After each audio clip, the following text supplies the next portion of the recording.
So here we come walking up to the back of the ATV trailer. You can see the frame comes all the way up on the sides, the subframe, and it's all made out of steel tubing.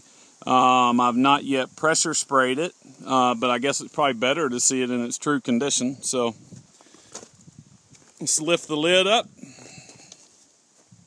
There's what it looks like on the inside. That's from the last time I was hunting. Dirty, but I'll pressure spray that if necessary.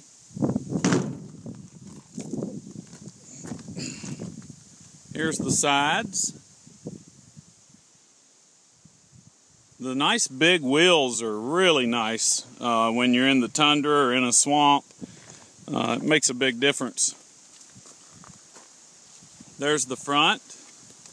The hinges for the lid need to be screwed back down because I took the lid off the last time I went hunting. But of course that's not hard to do at all.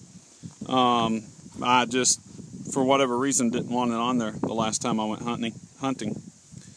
And here's your tongue, which is, like I said, you're able to fold that up. And the other interesting part about a tongue like this is that it's never actually locked into place. So as you go over the big bumps that are in the tundra and in the swamps, the huge mounds that you run over all the time out there, and your trailer jumps up in there and bucks around, and sometimes they turn over sideways. Well, this one doesn't do that, for one, because it's got big tires and double axles, but for two, because this tongue moves up and down. So as you go over those bumps, this works like a cantilever and smooths the ride out for the trailer. So you get less damage to your stuff and a lot less problems with trailers flipping over. Like this little trailer here, it flips over all the time and turns over sideways and bounces all over the place because it's just got the one set of little tires on it and the little tongue. This one's not mine personally, but it's a hunting partner's. But you know how many times I've seen that thing flip over. But this one does not, the black one. It's a really nice trailer. That's pretty much all there is. You know, it's got 2,500 pound axles, and that steel tubular frame goes all the way underneath, of course. It is still muddy underneath here. I mean, this is a used trailer. Like I said in the ad, we used it several times and have hauled whole mooses in it.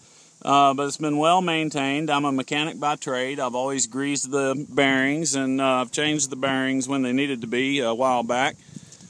And so it's got new bearings in it, and it's just been, you know, well maintained. Just needs to be cleaned up a little bit. But it's a fine little trailer. There's no doubt about that. So anyway, take a good look at it, and let's make sure that we're both certain before we make any kind of trip, you know, that costs either one of us any money. I'm not sure why they put a ball on the back of it. I've got to admit I never used it. You know, I guess it was to pull another trailer behind it, but can't really see a person doing that really. But yep. And then here's the little rubber latches, like what's on the snow machine, to latch the lid down. And you know, a guy could even put these on the other side too if you wanted to, and just make the lid removable, because sometimes I kind of like to have it not on there, so a guy can make it removable if he wanted to. But either way, the lid, I guess the lid needs a little paint, but like I say, it's been used. You can see hair on it right here from our last hunt. But you know, it could probably use a quick little shot of paint on top of the lid there. So there you go.